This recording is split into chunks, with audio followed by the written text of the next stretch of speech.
Bienvenue au festival de Gérardmer, je suis avec Brice et aujourd'hui on vous parle de Resurgis de Francesco Calnesecchi, avec l'accent italien. Ce serait mieux, mais on fait un petit peu comme on peut, on découvre de nouveaux réalisateurs. D'ailleurs, c'est un réalisateur qu'on ne connaissait pas, qui est dans ses premiers films, son premier film. Et ça ne deviendra pas du Fulci, non, je pense pas. Voilà.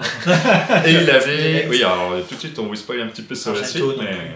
Ni du Argento, bon on verra, peut-être que ça évoluera. Qui sait, premier film du coup de ce réalisateur qui avait été remarqué dans plusieurs festivals pour des courts-métrages. Alors là, on est dans la forêt italienne, pas très loin de Rome, j'imagine, puisque ce sont des Romains qu'on suit, donc des citadins, qui partent à la chasse pour, entre guillemets, passer un bon moment entre amis, fumer des joints et tuer du sanglier, parce qu'apparemment c'est le spot où il y a le plus de sangliers. Donc déjà, si vous êtes hermétique à la chasse, soit vous y prendrez plaisir parce que c'est un slasher, vous allez voir du monde qui va se faire sont déchiquetés. Les chasseurs sont déchiquetés, très bien. Soit vous ne comprendrez pas tout à fait leur technique de chasse, parce qu'évidemment ils vont être confrontés à une bête. Ce n'est pas un sanglier, c'est un film du coup de loup-garou, concrètement. Comment tu spoil? Non, ça fait vraiment partie du début. Et on est dans du slasher pur et dur à l'italienne, alors ça fait un peu plaisir quand même de voir ça. Comment ça se passe dans la scène introductive, avant que ça dégénère, entre guillemets. Il chasse, et là dès le départ, moi, je me suis dit, il y a quand même des choses qui clochent en termes de cohérence. Je ne suis pas le pro de la chasse, ni à la glu, ni au sanglier. Oui, mais c'est la battue la plus pétée de l'histoire. C'est la battue la plus pétée de l'histoire. Il tire au fusil. Sans armer le chien. Moi tout de suite, je me suis déjà dit que franchement, dans les 5 minutes qui viennent, s'il n'y a pas un mort, bon, ça fait mouche finalement. Mais... Entre eux, quoi. Voilà, ce serait quand même assez étrange, parce que franchement, ils font absolument n'importe quoi. Quoi que ça expliquerait beaucoup d'accidents de chasse, mine de rien. Ça expliquerait pas mal de choses. Comme ça. Ah non, mais moi ça m'a appris beaucoup de choses, c'est sûr. Ils fument des joints, ils sont cons comme des balais, excusez-moi du terme. Mais bon, ça à la limite, c'est la logique du slasher. Donc ça peut, voilà, ça fait partie du jeu. Il y a des gens qu'on n'aime pas, tête à claque, on a envie qu'ils meurent. Enfin, dans une particulièrement, oh là là, claquer tout le long, horrible. Voilà, alors pourquoi c'est mauvais, Brice? En quelques mots peut-être, qu'est-ce que tu peux nous dire? Pourquoi c'est mauvais? Parce que c'est une promenade dans les bois trop tranquille, où une menace, une créature cheap, va clairement mettre en lambeaux des clichés sur pattes. Globalement insupportable, si ce n'est peut-être l'actrice principale où son rôle est un peu plus développé. Même si comme beaucoup de slashers, il y a un trauma originel qui est censé développer un peu les rapports entre les personnages. Mais là, en soi, pas que la scène d'ouverture soit mauvaise, parce que c'est peut-être le meilleur passage du film. Mais en fait, elle n'apporte absolument rien, si ce n'est des crépages de chignons entre filles, mais ça n'apporte pas grand chose et c'est très maladroitement amené.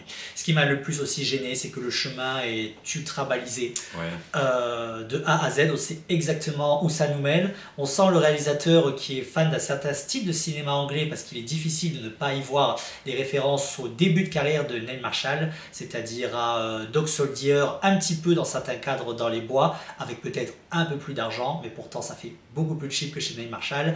Et il y a énormément de The Descent, dont la fin est une grosse partie quand même du scénario, même si là on n'est pas dans les fins fonds de catacombes, dans les sous-sols, on reste dans la forêt, mais il y a une influence très marquée de ces deux, pour moi, de ces deux grands films du cinéma d'horreur, ce que ne sera pas ce film, clairement pas. Voilà, de mon côté. Il a tendance à se perdre en route à plusieurs moments. Alors que c'est balisé, se perdre quand c'est balisé, c'est compliqué quand même. C'est un peu dommage parce que cette balade dans les bois, cette série B des bois, comme je dis, même, série quasi Z, en fait à un moment c'est toujours pareil, mais je suis toujours étonné qu'il y ait des réalisateurs qui se croûtent un petit peu là-dessus. Quand on a une créature à laquelle on doit croire, alors faut pas abuser déjà ce nombre de fois où on la voit. Alors au début ça va, ils prennent un petit peu leur temps, mais après la débilité des personnages, il faut arrêter. Enfin, je veux dire, s'ils sont vraiment idiots de chez idiot, et qu'il n'y a rien qui colle, ça marche pas. Je pense parallèle un peu débile, pourtant il y avait quand même des qualités. Je sais pas, dans le dernier Alien, Covenant, voilà, scène hyper violente au début, et puis après hop là, on va au temple, et puis on prend une petite douche tranquille, tout est ouvert, les aliens peuvent débarquer, puis on en profite d'ailleurs pour s'envoyer en l'air. Oui, parce que quelqu'un te dit vous êtes en sécurité ici, bien évidemment, Voilà. on te croit. Mais là, c'est presque encore pire parce que Ah non, c'est pire.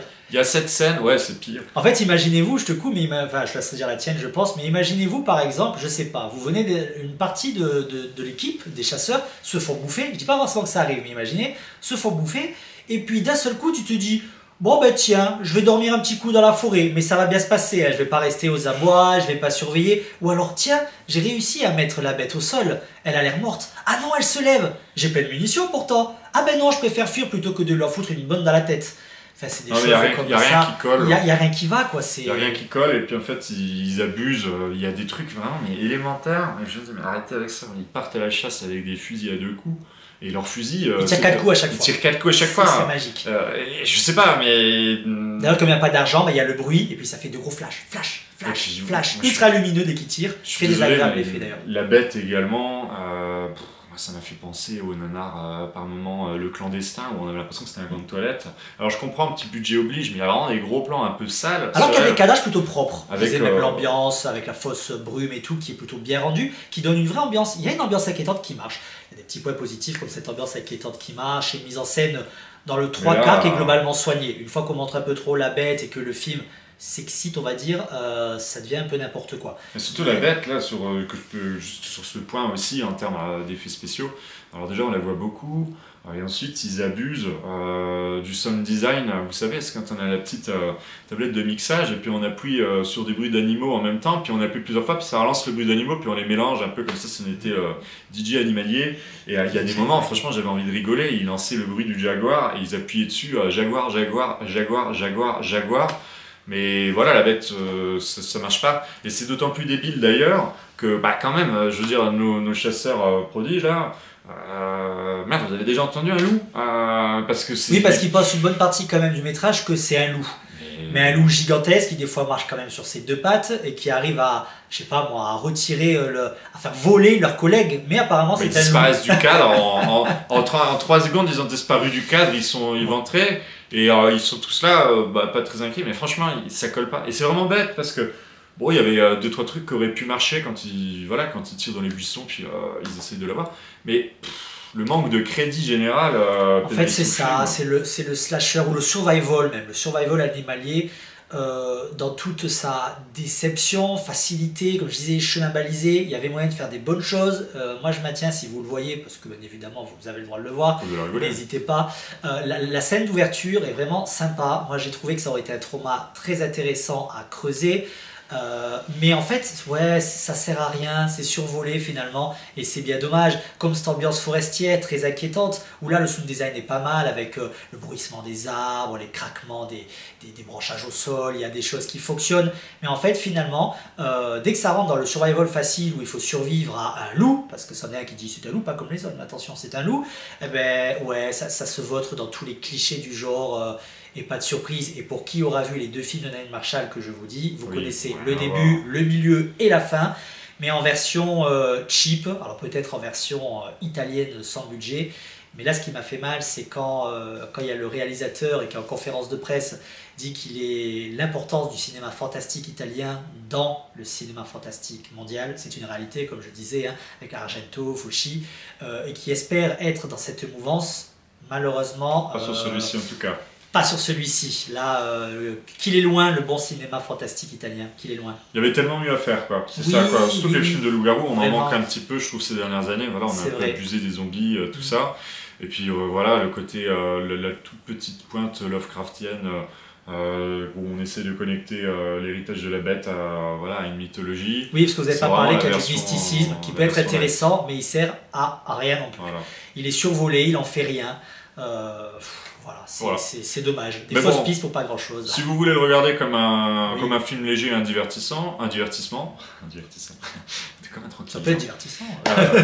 Vous vous ennuierez pas, au sens où ça passe, mais si vous vous attendez à quelque chose d'élégant et un minimum travaillé, ou en tout cas surprenant, bien réalisé, etc., franchement, repassez votre chemin. Mais après, allez, pour le mot de la fin, si vous voulez voir mourir une fille absolument insupportable pendant tout le film, la salle était en transe, ça a applaudi, tout le monde était à fond, mais à raison. Moi, le premier, j'avais envie.